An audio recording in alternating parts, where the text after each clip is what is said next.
Okay, I'm very happy to see these young brothers out here speaking on behalf of our people, because we need to get back to some sort of a cohesive movement that we don't have right now. You know, Che Guevara said words are beautiful, but actions are supreme. And all of you are in a position to really create and create the conditions for a new movement and for some action.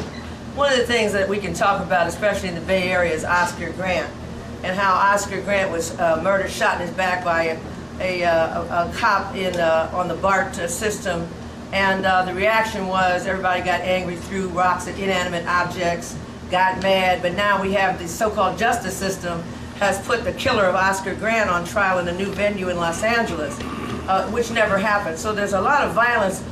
We never hear of a case like this outside of the black or brown communities, where the cop just shot an unarmed person. The Sean Bell case in New York, nobody has, they're refusing to reopen that case right now. Now, what's the significance of this? That one of the things is that there's a lot of violence being perpetrated against us, and yet we talk about so-called black-on-black crime or black-on-brown or what have you.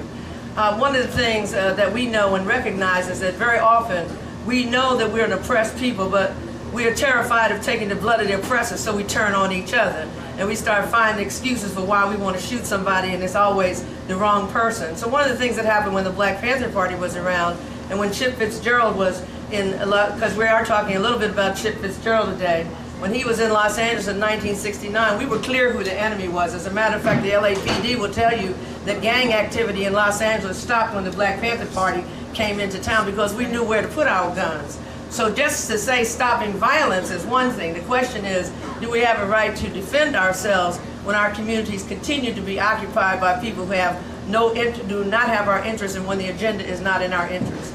The second thing I want to say is about how the Black Panther Party set an example for coalescing with other people of color. When we first created a coalition with the Brown Berets, a whole lot of black people were talking about Mexicans like a dog.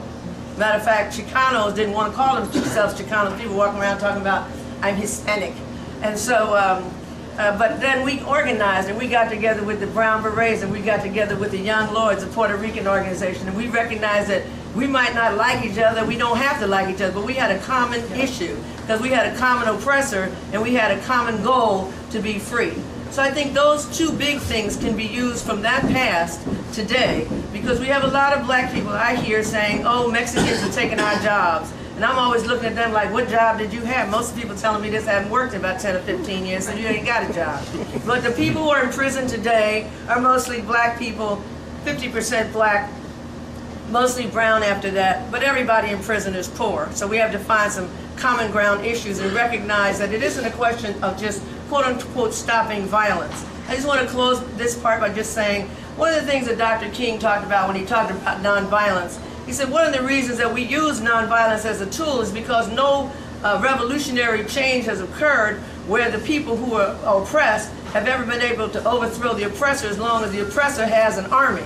We don't have an army. The people who are oppressing us have an army. So it's not just a question of violence, it's a question of having a correct analysis about who is our enemy and who is our friend.